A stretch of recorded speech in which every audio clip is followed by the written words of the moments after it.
Samantala, minomonitor ngayon ng pamahalaan ang negatibong epekto ng artificial intelligence gaya ng paggamit nito sa pagpapakalat ng misinformation. Samantala, aprobado na ng Department of Budget and Management ang panibagong 4,000 teaching positions para sa taong ito. Narito ang ulat.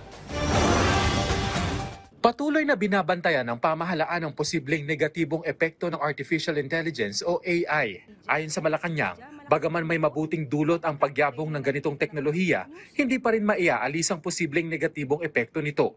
Kaya naman nariyan ang National Artificial Intelligence Strategy for the Philippines na bubuo ng pulisiya para sa paggamit ng AI. Patuloy na imomonitor ng pamahalaan ang pagkalat ng misinformation gamit ang AI, lalo na ngayong papalapit na ang SONA ng Pangulo.